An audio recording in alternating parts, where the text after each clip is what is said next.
Magandang umaga po sa inyong lahat. Palakpakan po natin ang Panginoon.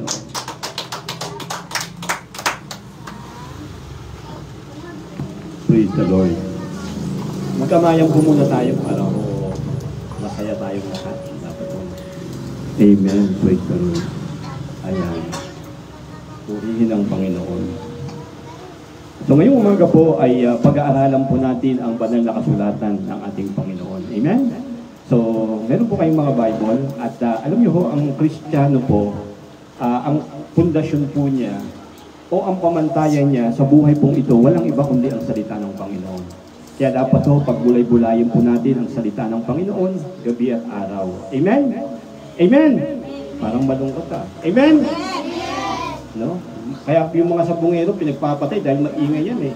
Diba? Dapat ho, mas malakas pa tayo sa sabungero. Amen? Praise the Lord. No, pero hindi tayo nagsasabong. No, praise the Lord. No, nakadulong po dahil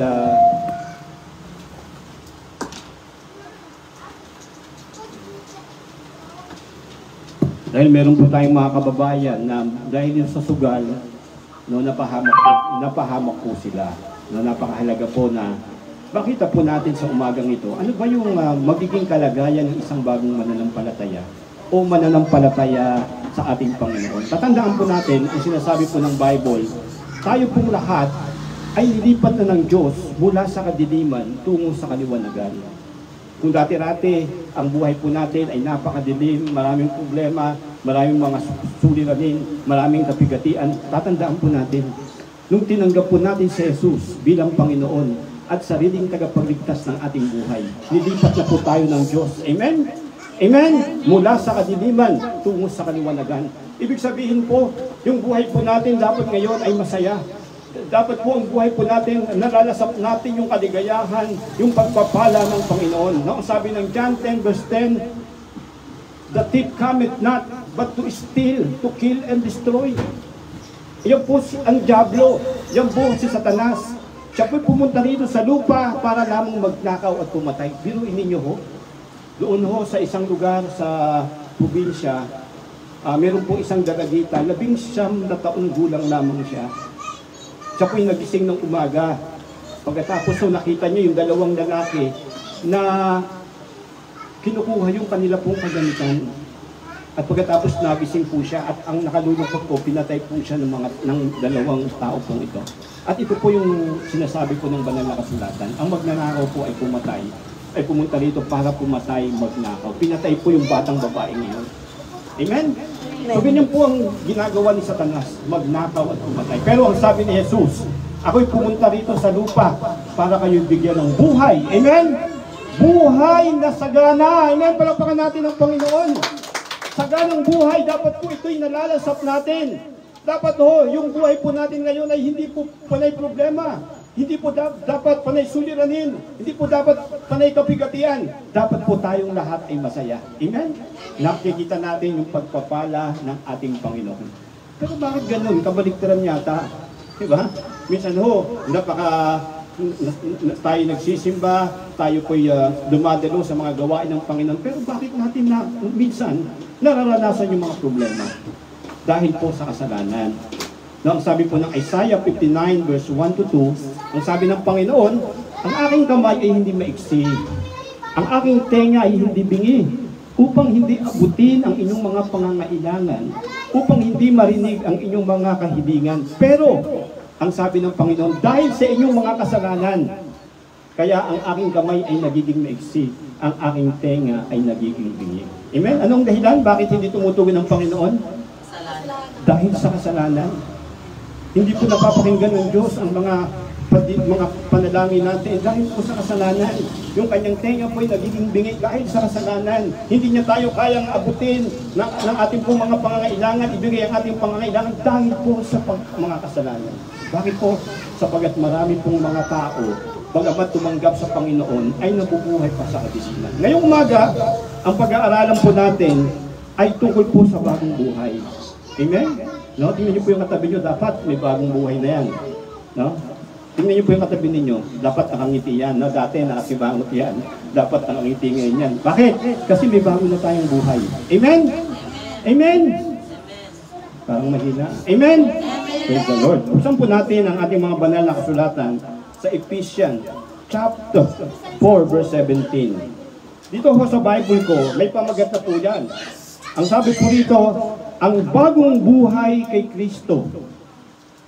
So dapat ho malaman po natin, ano po ang bagong buhay kay Kristo. Ito pong talatang ito, na Ephesians chapter 4 verse 17, ito po'y in-address o ibinigay ni Saint Paul sa mga tao sa Efeso. Sa mga Kristiyano katulad ko at katulad nyo, na tumalikod sa mga pagkakasala. Mga tao na tinalikuran yung mga maling paniniwala. Amen? Biruin ninyo, may mga taga-Efeso, ang sinasamba nila yung malaking, yung ulo ng isang hayop, nilalagay nila sa altar, pagkatapos sinasamba nila. Nang marinig nila si Jesus, nang marinig nila ang turo tungkol sa Panginoon, tinalikuran niya yun. At ganun din po tayo. Amen? Marami po tayong mga paniniwala at pananampalataya na taliwas sa salita ng Diyos. At ito po'y ating tinalikuran. Amen? Amen? No, tingnan ninyo. Ngayon sumasamba tayo sa tunay na Diyos. Ang Diyos ng Biblia, ang Diyos ni Abraham, ang Diyos ni Isaac, at ang Diyos ni Jacob. Meron na tayong tunay na Diyos. So, alam niyo sa Asia po, ang Pilipinas po, tayo lamang po ang Kristiyanong bansa. Dinuin ninyo, sa napakaraming bansa sa Asia, tayo lamang po ang mga Kristiyano. Yung iba, Buddhist. Sinasamba nila si Buddha. Yung iba, Confucianism. Ang sinasamba nila yung may 4 na kamay o 6 na kamay. Dinuin ninyo yun. At ang mga tao pong ito ay nabubuhay sa kadiliman.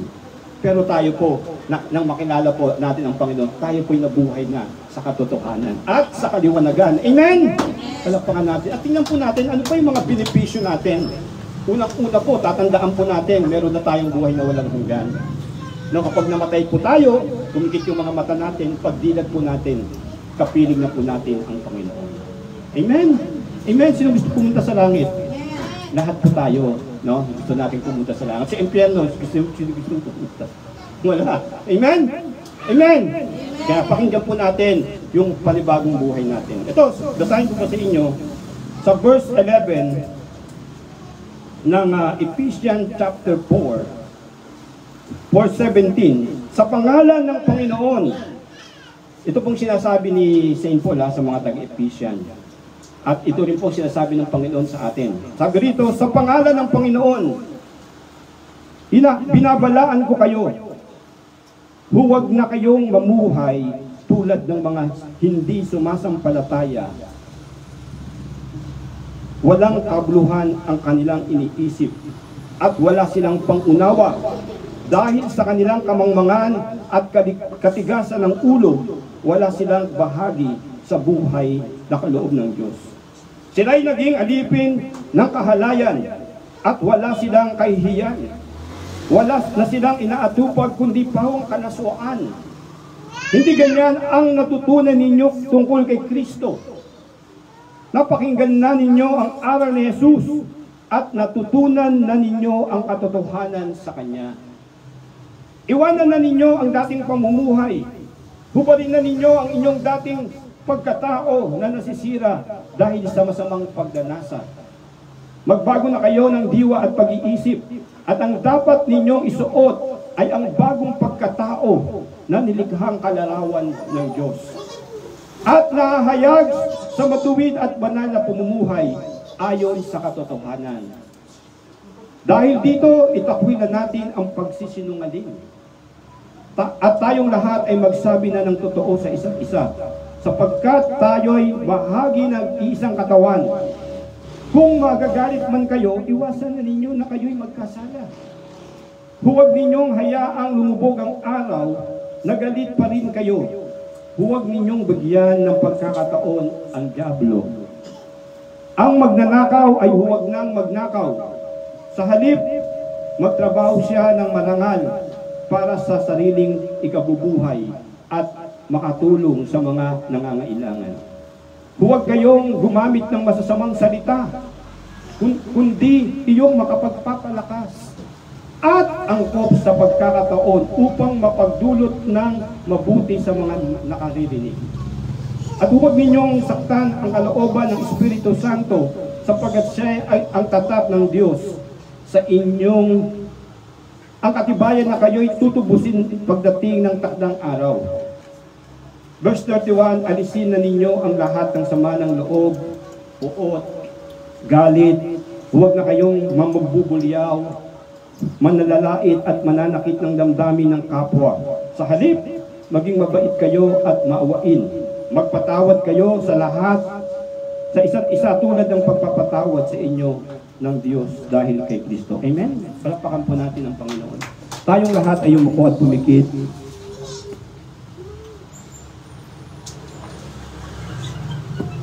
Hallelujah. Sige ho, habang tayo po'y nakayuko at nakapikit, manalangin tayo.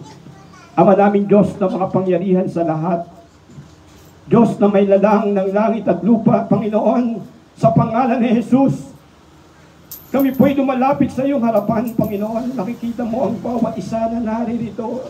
Nais naming marinig ang iyong tinig, Panginoon. Nais naming maunawaan ang aming binasa sa umagang ito, Panginoon. Panginoon, ang dalangin po namin, dinisin mo ang bawat isa sa amin kung anumang kasalanan ang magiging dahilan upang hindi ka kumilos sa aming kalagitnaan. Panginoon, patawarin mo po ang bawat isa sa amin, Panginoon. At ang dalangin po namin, Panginoon, ikaw ang siyang patuloy na manguna sa aming kalagitnaan. Marinig namin ang iyong tinig na nagbibigay buhay, O Diyos. At kung sino man merong problema, kung sino man ang merong suliranin at kapigatian sa aming kalagitnaan, Panginoon, ikaw, O Diyos, ang magbigay ng kasagutan sa aming mga panalangin. Ikaw po ang magpalakas sa bawat isa na nanghihina sa buhay na ito, Panginoon, abang kami tumatakbo sa mundong ito.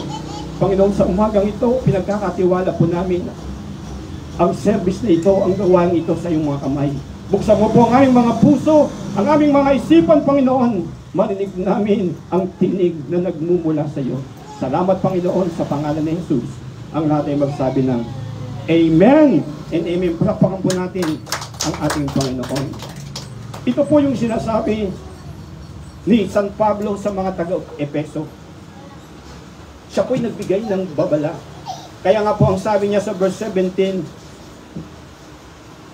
binabalaan ko kayo, huwag na kayong mamuhay bilang katulad ng isang taong hindi mananampalataya.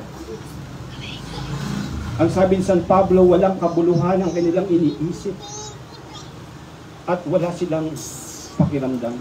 Ito po ang karakteristik ng mga hindi mananampalataya. At sino ho ba ang hindi mananampalataya?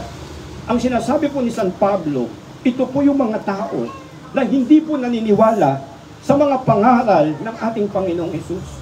Ito po yung mga tao, ang iba yung kanilang paniniwala, katulad po ng mga Buddhist, katulad po ng mga pagano o walang Diyos. Ito po yung tinatawag na hindi mananampalataya o tinatawag na unbeliever. Sabi ni San Pablo, huwag na kayong tumulad sa kanila, sapagat ito pong mga taga-Efeso, ito po yung mga Kristiyano na tumanggap sa ating Panginoong Hesus. At nakita ni San Pablo ang kanilang mga pamumuhay, kaya ang sinabi niya, binibigyan ko kayo ng babala, huwag na kayong mamuhay katulad ng hindi mananampalataya. Bakit? Sapagat wala silang ibang iniisip. Yung kanilang iniisip ay yung pag-iisip ng isang tao na walang pagmamahal sa Diyos. Naalala ko yung isang parable dito po sa banal na kasulatan. Ito po yung isang lalaki na mayaman at meron po siyang bukirin. Ang kanyang bukirin isang araw ay umani ng sagana. At alam niyo ho, nang makita po ito ng lalaking ito, no? Pumasok po sa kanyang isip at sa kanyang puso ang kagalakan.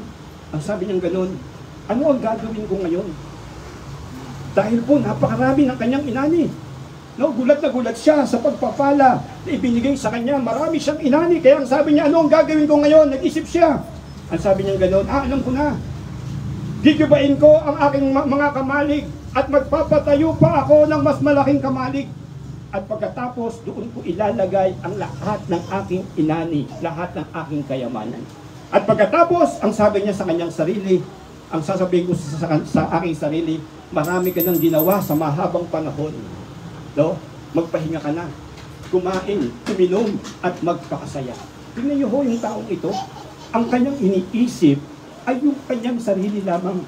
Ang kanyang iniisip, mga magulang kapatid, ay yung paano niya gagawin o itatago ang kanyang kayamanan. Wala po siyang iniisip na pagmamahal sa kanyang kapwa at lalong-lalo na sa ating Panginoon. Ito po yung mga hindi mananampalataya. Ganyan po ang kanilang iniisip. Pagising sa umaga, ang iniisip ay pera. Pagising sa umaga, ang iniisip ay kung ano ang makakain. Buong araw, buong linggo, buong buwan, buong taon, wala silang iniisip patungkol sa Diyos. Ganito po ang hindi mananampalataya. Ang sabi ni San Pablo, huwag na kayong gumaya sa kanila. Amen? Amen? Ang sabi nila, walang kabuluhan ang kanilang iniisip at wala silang pangunawa. Tingnan niyo kung binuruin ninyo yun. Yung mga hindi mananampalataya na ang iniisip ay pera, may higit yung ilang 35 o higit na sabungero ang pinapatay. Wala silang takot sa Diyos. Amen? Iba yung kanilang pag-iisip. Ang kanilang pag-iisip ay iba sa pag-iisip ng isang mananampalataya. Wala silang pakialam kung mayroong mga taong masasaktan. Wala silang pakialam kung mayroong silang mapapatay. Ang kanilang iniisip, mga magulang kapatid, ay ang kanilang kayamanan. Ganun po ang nangyayari. Sila po yung mga hindi mananampalataya. At ang sabi po rito, dahil sa kanilang kamangmangan at katigasan ng ulo, wala silang bahagi sa buhay na kaloob ng Diyos. Ang mga tao pala, mga magulang kapatid, na kahit na magbigay ng kung ilang milyon, ng kung ilang bilyon sa mga may hirap, kung wala silang pag-ibig at pagmamahal sa Diyos, wala po silang parte sa kaharian ng Diyos. Kahit na siya ay matalino, kahit siya ay magaling, kahit siya ay presidente o ang maraming salapi, kung wala siyang pagmamahal sa Diyos at iba ang kanyang pangunawa at pag-iisip, ang nakalulungkot isipin, wala po silang parte sa kaharian ng Diyos. Amen? Tignan niyo po yung mga tao. Naalala ko yung isang senador, ang palagi niyang iniisip, no? Siya po, nag-iisa na siyang bilyonaryo. Siya na pong pinakamayaman dito sa Pilipinas. Palagi po siyang nag-iisip kung ano ang kanilang maninegosyo.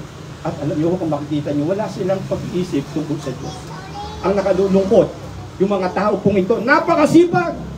Ang mga tao pong ito, napakatalino! Ang nakalulungkot, wala silang bahagi sa kaharian ng Diyos. Amen? Nakalulungkot to, kaya isipin niyo po yung mga kamag-anak natin, yung mga mahal natin sa buhay, na walang pagmamahal sa Diyos, iba ang kanilang iniisip. Nakalulungkot isipin, ang mga taong ito ay walang puwang o parte sa kaharian ng Diyos. Hindi mo katulad natin, no? Tinanggap na natin ang Panginoon. Ang iniisip natin ngayon, tuwing linggo ay purihin ang Panginoon. Kaya po tayo naririto. Amen? Naririto tayo dahil gusto nating sambahin ang Panginoon. At ang mga hindi mananampalataya, wala pong ganitong pag-iisip. Ang sabi sa verse 10, bakit po sinasabi ito? Dahil na, lumipat. Nag-iba na. Hindi ganyan ang natutunan ninyo tungkol kay Kristo. Yung mga bagay pong ito, na iba ang pag-iisip, walang pagmamahal sa Diyos. Ang sabi ni San Pablo, hindi ganyan ang tinuturo ko sa inyo. Napakinggan na ninyo ang aral ni Jesus at natutunan na ninyo ang katotohanan na nasa Kanya. Sinasabi ni San Pablo sa mga taga-Efeso na ipinangaral na nila ang tungkol kay Kristo. Na pinangaral na nila kung ano ang magiging buhay ng isang Kristiyano. At ito rin po ang sinasabi sa atin ng Panginoon. Pinapangaral natin at nababasa ninyo ang tungkol po sa pamumuhay ng isang mananampalataya. Ang sabi ni San Pablo dito sa verse 22, iwan na ninyo ang dati ninyong pamumuhay. Yung mga pamumuhay po natin, yung mga hindi pa natin tinatanggap ang Panginoon, ang sabi ni San Pablo, iwanan na ninyo ang dati nating pamumuhay. Yung mga pamumuhay na mainitin ang ulo, di ba? Yung utang dito, utang doon. Yung away dito, away doon. Yung palagi tayong galit, palagi tayong nagsiselos, palagi tayong gumagawa ng hindi mabuti. Ang sabi ng Panginoon, ang sabi ng Biblia, iwan na natin ang ganitong pamumuhay. Amen? Amen? Bakit? Kasi bago na tayong tao eh. At ang sabi pa niya rito, hubarin na ninyo ang inyong dating pagkatao na nasisira dahil sa masasamang pagnanasa.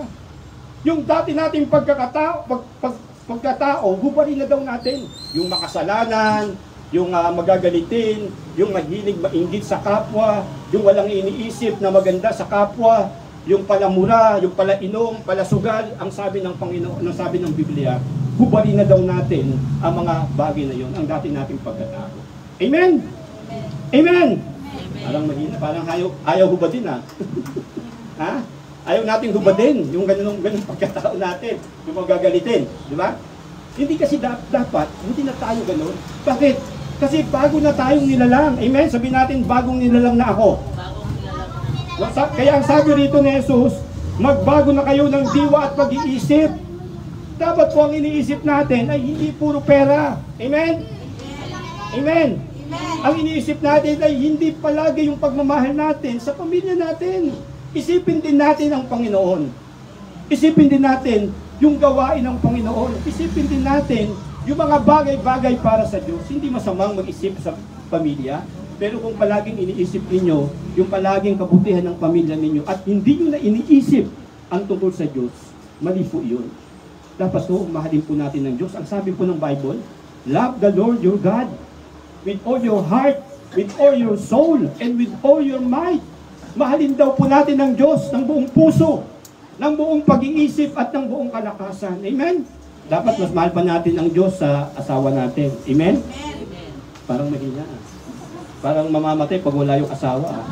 Dapat mas mahal pa natin yung mga anak natin kaysa sa Diyos. Amen? Amen? No, amen. Dapat mas mahal natin ang Panginoon. Amen? Amen? No, mas mahal natin dapat ang Diyos sa ating mga anak. Ang Diyos, bahala na sila sa ating mga anak. Bahala na ang Diyos sa ating mga anak.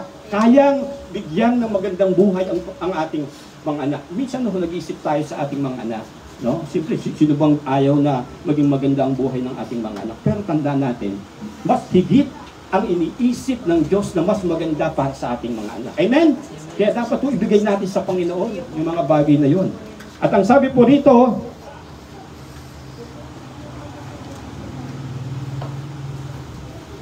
sa verse, nililipad eh. Dito po sa verse 24, sa 23, magbago na kayo ng diwa at pag-iisip.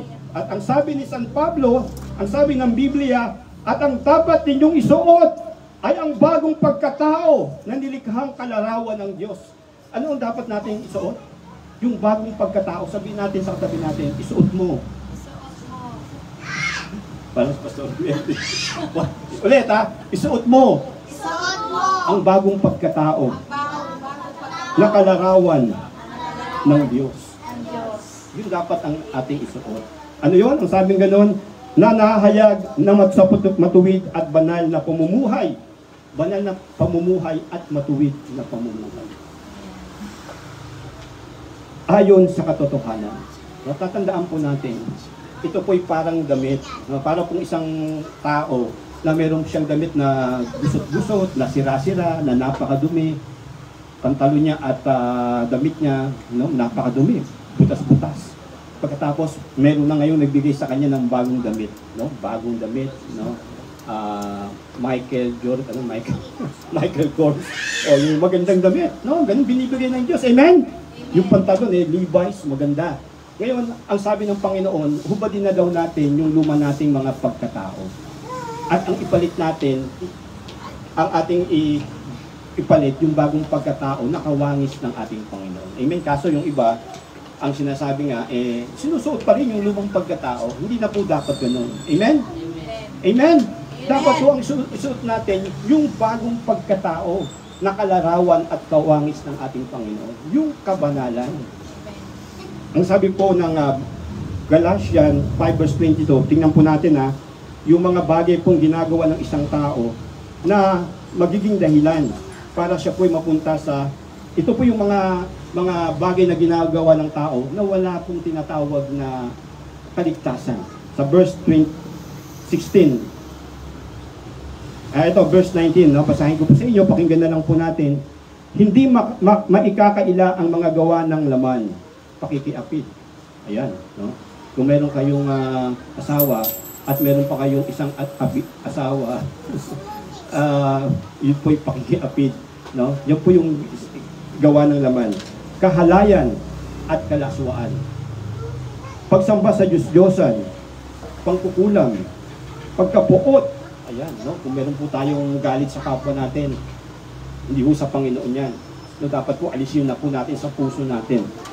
Pag-aaway-away, di ba? Tingnan nyo, mga kapatid nyo, kaaway nyo, mga kamag-anak nyo, kaaway nyo. Mali po yan, ayaw ng Panginoon yan. Pag-seselos, tingnan nyo, siloso kayo. Ikaw na nga ang pinakamagandang babae o pinakamagandang lalaki sa buong mundo. Sabi ng asawa mo, nagsiselos ka pa. No, binigay na nga sa'yo lahat. At lahat, yung sweldo niya. Lahat binigay na eh. Pero nagsiselos pa tayo. Mali sa Panginoon yun. Amen? Parang walang amen ah. Amen? No, pagsiselos, pagkakagalit, at kasakiman. No, huwag po tayo sakin. No, ayaw ng Panginoon yan. Yan ay gawa ng laman. Pagkakampi-kampi at pagkababahagi-bahagi. Pagkainggit. Sino inggitero dito? Sino inggitera? Ha? Huwag po tayong, yan po'y gawa ng laman. Huwag po tayong mainggit. Kahit yung kapitbahay nyo may kotse, may bagong bahay, may bagong asawa. No, huwag tayong mainggit. Amen? Amen? Ang ganda ng asawa niya. Dalawa, isang maganda, isang matanda. Huwag po tayong mainggit. Ha? Amen? Paglalasing. Ayan, bawal. Ito yung mga gawa ng laman, no? Yung paglalasing, no? Alam niyo yung paglalasing, minsan no, sinasabi po ng mga tao na hindi naman masama ang uminom. Pero alam niyo, sasagutin yan pagkaraan ng maraming panahon. Diba, tingnan niyo yung mga taong namamatay na. Sabi ng doktor, nagkasakit ka dahil inom ka ng alak eh. Sa una, hindi nila sinasagot yung tama, pero sa dulo, malalaman din niyo yung tama. Na yung paglalasing ay hindi maganda at gawa ng laman. Bakit? Pambihira, dapat mabubuhay ka ng 85 anyos. Namatay ka dahil yung baga mo sabog na. Si 40, patay ka na. Doon po sinagot ng Diyos yung katanungan natin, bawal ba ang uminom? Amen? So, tingnan ninyo, dapat kasama mo yung mga anak ninyo, yung asawa nyo, yung pinalitan ka na tuloy, patay ka na eh. Di ba? No, yung paglalasing po, sira ho yan. Pagkainggit, ayan, huwag tayong mainggit. Paglalasing, walang habas na pagsasaya, at iba pang katulad nito. Tingnan ninyo, pakinggan nyo po ang sinasabi po ng banal na kasulatan. Muli ko kayong binabalaan, ang gumagawa ng mga ito ay hindi magkakaroon ng bahagi sa kaharian ng Diyos. Amen? Narinig nyo po ba? Yung pagkakainggit, yung pagkakampi-kampi, yung puot, yung galit, yung pagkainggit, yung pagseselos, yung walang taros na pagsasaya, yung pakikipagtalik sa hindi mo asawa, ang mga taong gumagawa nito ay walang bahagi sa kaharian ng Diyos. Ito po ay nagdudulot ng kamatayan. Kamatayan po ang dulot nito. Kaya po, sinasabi ni San Pablo, isuot na natin ang bago nating pagkatao. Amen? Sabi natin, isuot na natin ang dati nating pagkatao. Ang pagkatao ni Jesus na merong kabanalan at kabaitan. Ito yung dapat natin isuot. Tatandaan natin, naalala ko ho itong banal na kasulatan. Isang araw po, kung babasahin nyo po yung good news o yung mabuting balita. Ang mabuting balita, yung four gospel po, yung Matthew, Mark, Luke, and John. Meron pong pagkakataon dito na lumapit ang mga disipulo ni Jesus sa ating Panginoong Jesus. Bakit sila lumapit? Kasi doon po sa lugar nila, marami pong nangangaral tungkol ho sa paghahari ng Diyos. Nakikita nila na nagpapalayas din ng mga demonyo. No? Sila, gulong-gulo sila. Sabi niya, Panginoon, sino ba ang tama? Sino ba talaga ang katulad mo o sumusunod sa kaharian ng Diyos? Alam niyo ang tugon ni Jesus? Kung paano makikita at paano ma-identify? Ang sabi ng Panginoon, by their fruits, you will know them. Sa kanilang mga pag-uugali, makikita ninyo ang tunay kong disipulo. Amen? Amen? Sino pong mga disipulo ni Jesus dito? Taas ang kamay. Taas po natin yung kamay natin. No? Tayo po yung mga disipulo ni Jesus. Tayo po'y tagasunod ng Panginoong Jesus. Dapat ang makita sa atin, mga magulang kapatid, ay yung kalarawan at kawangis ng ating Panginoon. Yung pagpapakumbaba, yung mabait, yung nagpapatawad, yung hindi magagalitin, yan o dapat ang makikita sa atin. At ang sabi po na dito sa banal na kasulatan, sa Efeso chapter 3, verse 17, Efeso 4, verse 25, ang sabi dito, dahil dito, ito po, no? Dahil nga po yung sinunod na natin ang bago natin pagkatao, at pagkatapos itinakwil na natin o hinubad na natin ang lumang pagkatao. Ang sabi ni San Pablo, dahil dito, amen? Tayo po'y mga mananampalataya na, tayo po'y mga bagong nilalang na. Kaya ang sabi ni San Pablo, dahil dito, sabi sa verse 25, itakwil na natin ang pagsisinungaling. Amen? Sabi natin sa katabi natin, itakwil mo na ang pagsisinungaling. Eh lahat naman tayo, ano dyan, aminado. Amen? Minsan nakakapagsinungaling tayo. Di ba? Tingnan nyo itong isang inaano sa sabong. Di ba? Hindi niya masabing totoo. No? Kapag ang isang tao po nasa punto na mapapahamak siya, hindi mo siya magsasabi ng totoo. At alam po, nangyari na sa inyo yun. No? Ito rin nangyari na sa akin. Pero, ang sabi ng Panginoon sa kanyang banal na kasulatan, itakwil na natin ang lahat ng kasinungalingan. Amen? Yung lahat ng kasinungalingan, ang sabi ni St. Paul, magsabi na tayo ng katotohanan. Wag na tayo magsabi ng kasinungalingan. Bakit po? Nang si Jesus po ay nakikipagtalo po sa mga Pariseyo at religious leader. No? Ang sabi ni Jesus sa mga religious leader, kayo ay sa ama ninyong si Satanas. Nabiruin ninyo, sinabihan ni Jesus yung mga religious leader na ang kanilang ama ay si Satanas. Bakit? Anong nakita ni Jesus? Ang sabi ni Jesus, dahil kayo'y mga sinungaling. Dahil si Satanas, ang sabi ni Jesus, ay ama ng kasinungalingan. Amen? Kaya mahalaga po na ang isang Kristiyano, hindi po siya nagsisinungaling, itakwil na niya ang kasinungalingan. Bakit po? Kasi kapag ang isang tao ay nagsisinungaling, hindi po ang ama niya ang nasa langit, kundi ang ama niya sino? Ang sabi ni Jesus, si Jesus po nagsabi niyan, ang ama niya ay si Satanas. Every time na magsisinungaling kayo, maalala ninyo yung sinasabi ng Bible, na ang inyong ama, kapag nagsinungaling kayo, ay hindi ang Diyos na gumawa ng langit at lupa. Ang inyong ama, walang iba kundi si Satanas. Kaya, ang sabi ni San Pablo, itakwil na natin ang pagsisinungaling. Amen? Sabi natin, itakwil na natin ang pagsisinungaling. Kaya dapat to, wala nang magsisinungaling. Amen? At ang sabi po sa verse 26, kung magagalit kayo, sino nagagalit dito? Taas ang kamay. O, lahat tayo nagagalit naman. Diba? Lahat tayo nagagalit. Kung kayo'y nagagalit, huwag kayong magkasala. Ibig sabihin, hindi naman pinagbabawal ng Diyos na magalit. Kaya lang, huwag kayong magkakasala. Pero bihira po ang isang taong nagalit na hindi nagkasala. Kapag nagagalit ang tao, anong ginagawa niya? Nang bubunyaw siya. Minsan, nasasabi niya yung mga bagay na masasakit sa kanyang kapwa. Amen? Sa ganun, nagkakasala siya. Minsan, maririnig mo sa bibig niya, nagmumura siya. Dahil sa galit, kung ano-anong sinasabi, siya po'y nagkakasala. Pero, ang sabi ng Panginoon, kung magagalit kayo, huwag kayong magkakasala. Kaya lang, bihira po na ang tao na nagagalit hindi nagkakasala. Ang nakagawa lang po niyan, walang iba kundi si Jesus. Nang siya po ay pumunta sa templo, nakita niya yung mga tao nagtitinda doon sa tabi ng templo. Ang ginawa niya, nagalit siya. Nang pinagtataob niya yung mga tinda doon. At ang sabi ng Bible, hindi siya nagalit.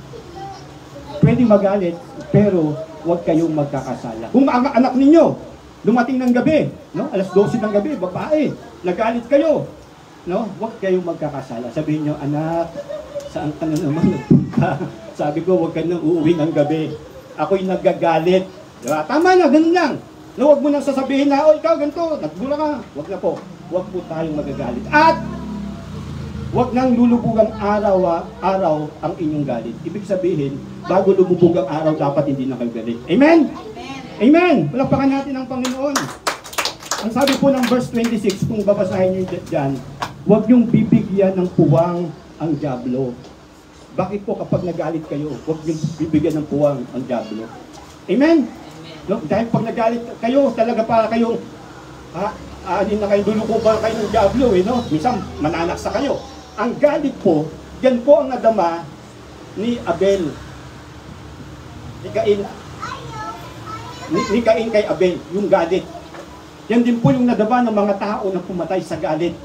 Kaya po pinatay yung mga sabungero dahil sa galit. Amen? Na huwag niyong bigyan ng puwang ang diablo. Kapag kayo nagalit, talagang lalabas na lahat ng mga kasamaan na pwede mong gawin. Amen? At ang sabi po ng verse 27, 28, ang magnanakaw ay huwag nang magnakaw. Ito po yung sinasabi ni San Pablo sa mga taga-Efeso. Maaring merong magnanakaw doon. Diba? Sa atin naman walang magnanakaw.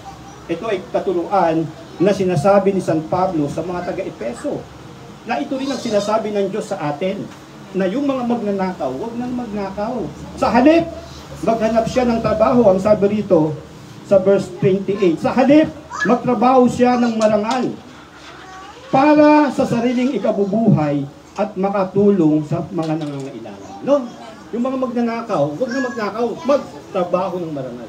Doon po sa amin, doon sa amin, kasi dati, yung office namin, nasa Lasal, meron po nagtitinda ng fishbowl doon.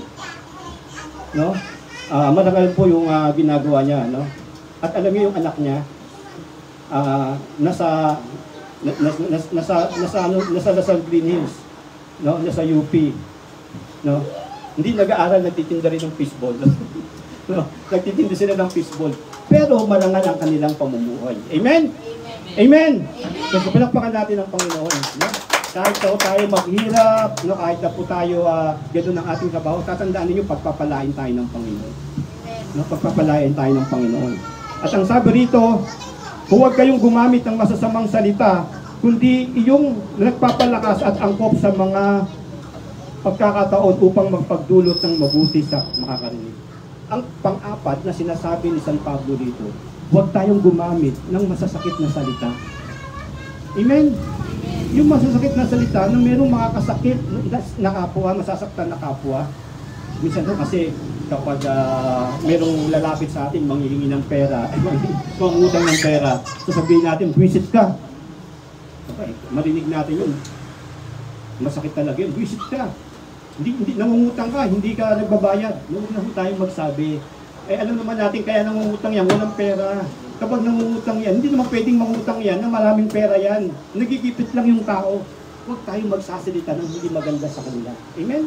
Sabihin natin na pasensya na, wala ngayon. Pero pag mayroon naman, tutulungan ka. Dapat ganun tayo. Amen? Amen? Na huwag tayong magsasalita ng mga bagay na hindi maganda sa kapwa natin.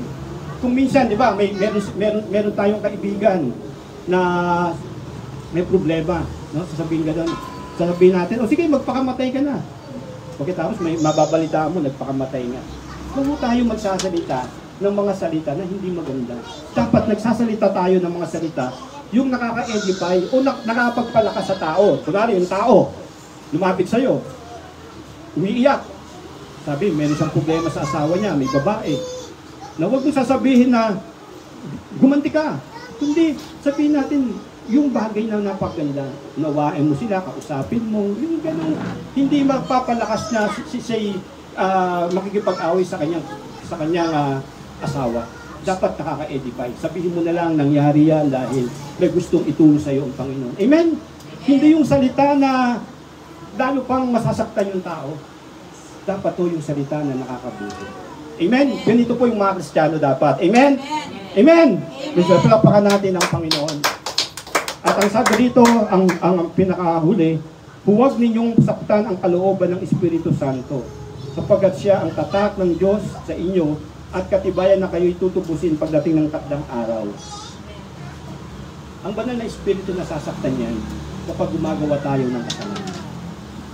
5 bagay po ang pinag-iinan ni San Pablo. Unang-una, huwag tayong magsisinungaling.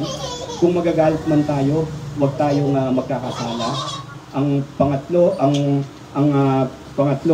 kung magnanakaw man tayo, huwag na tayong magnakaw. Kung pang-apat, huwag na tayong magsasalita ng mga masasakit na salita sa ating kapwa. At kung pang-lima, huwag na nating bigyan ng sakit yung banal na Espiritu. Kapag tayo nagkasala, ang banal na Espiritu ay nasasaktan. Amen? Kaya sa umagang ito, dapat to ubadin na natin yung bago ang lumang pagkatao natin. balutin na natin o isuot natin yung bagong pagkatao na kawangis ng ating Panginoon. Dito sa verse na huli, ang sabi rito, ito po yung dapat natin gawin. Ang sabi po ng verse 32, sa halip, maging mabait kayo. Yes? Sabihin nyo sa katabi nyo, ito yung dapat natin gawin. Na imbis na nangaaway tayo, imbis na masama loob natin, imbis na inggitero tayo, inggitera, imbis na palagi tayo nagmumura, ang sabi ng banal na kasulatan, maging mabait kayo. Sabihin nyo sa katabi nyo, maging mabait tayo. Maging mabait tayo. Dapat ganyan kayo, mabait. Dapat mabait tayo. Amen? Yan yung kalarawan ng Panginoon. Dapat mabait tayo. Ang sabi po rito,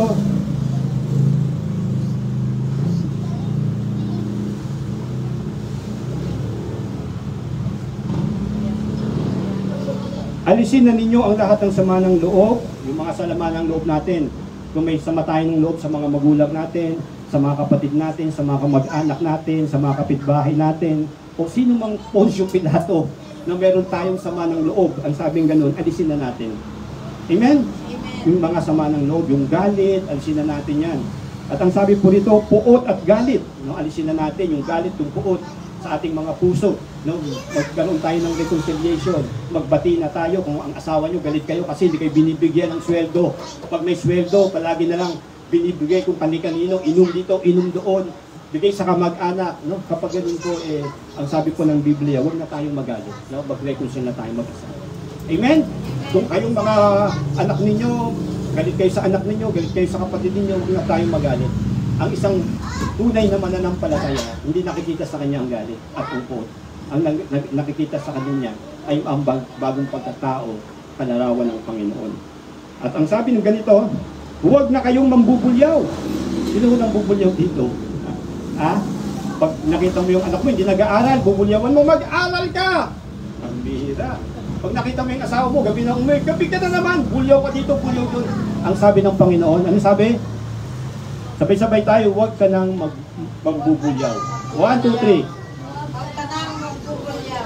Huwag na tayong mambubulyaw. Yan yung dapat natin gawin bilang mga Kristiyano. Manlalait at mananakit ng damdamin ng kapwa. Huwag na tayong manlalait. Minsan po inaangat tayo ng Panginoon. Di ba? Tapos minsan pag may nakikita natin yung kaibigan natin, minsan nalalait natin, ganyan ka pa rin yung buhay mo. Wala ka naman kasi. Ganito kasi ginagawa niyo, huwag na po tayong manlalait, ang sabi ng Panginoon. At huwag tayong mananakit na ng kapwa natin. Yung mga salita natin, dapat po, isipin natin, yung mga lalabas sa bibig natin. Minsan mo, sabihin natin na yung kaibigan natin, kasi ganyan ka eh.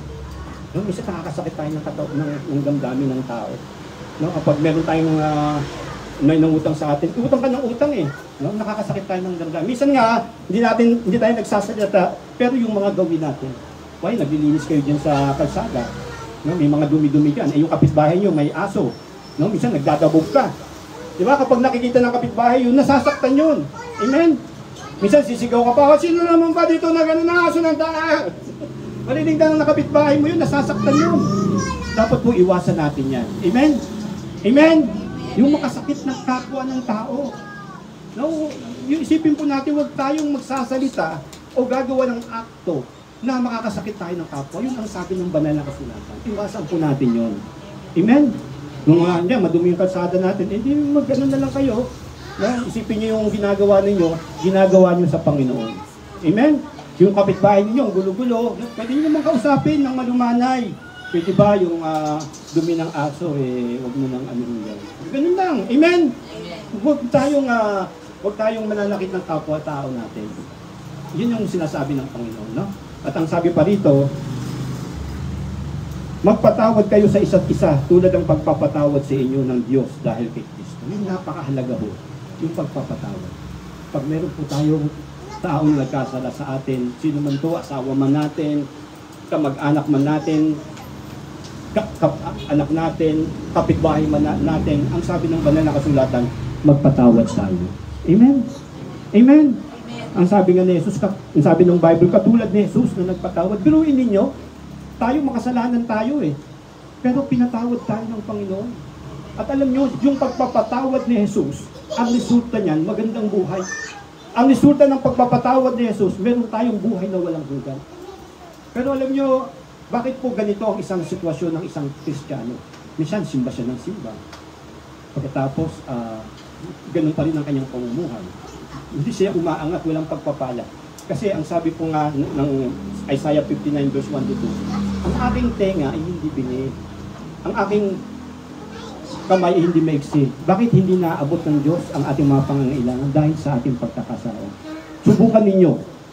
Nagawin ninyo yung sinasabi ng banal na kasulatan na maging mabait kayo, maging matulungin kayo. Alisin ninyo yung pagkapot. Sigurado ko kapag kayo luluhod sa Diyos at ihingi ng inyong pangangailangan, biglang-bigla sasagutin ng Diyos ang inyong mga pangangailangan. Aangatin tayo ng Diyos sa ating mga pamumuhay. Kaya minsan ho yung iba, iyak ng iyak sa Panginoon. Pero yung kanyang gawin sa buhay, naroon pa rin yung lumang pagkatao. Kaya kahit anumang hilingin niya, luhod siya ng luhod, hindi pa rin sumasagot ang Panginoon. Bakit? Kasi meron siyang kasalanan eh. Kaya subukan niyo na kayo po'y mamuhay ng buhay na nakatulad ng Panginoon. Sigurado ko 100% mga magulang kapatid, malalasap ninyo ang kapayapaan, ang pagpapala ng Panginoon. Amen? Amen? Kaya nga ang sabi nga ng John 10:10, the thief cometh not, but to steal, to kill, and destroy. Ang magnanakaw, pumatay yan si Satanas upang magnakaw, pumatay. Pero ang sabi ni Jesus, I am come that you might have life and have it more abundantly. Ang sabi ni Jesus, ako'y napunta rito sa lupa upang kayo'y bigyan ng buhay. Amen? At buhay na sagana. Saganang buhay ang binibigay sa atin ng Panginoon. Sinong gustong magkaroon ng saganang buhay? Taas ang kamay. Yan ang binibigay ng Panginoon. Ngunit bakit ganon? Hindi pa tayo nananagal sa buhay dahil po namumuhay pa tayo ayon sa ating mga laman. Ubarin na natin ang sabi ni San Pablo, yung ating mga lumang pagkatao. Bagkos isuot na natin ang ating bagong pagkataong kalarawan ng ating Panginoon. Amen. Palakpakan po natin ang ating Panginoon. Tayo po lahat ay tumayo. Praise the Lord. Dito, umawit po muna tayo ng isang awitin.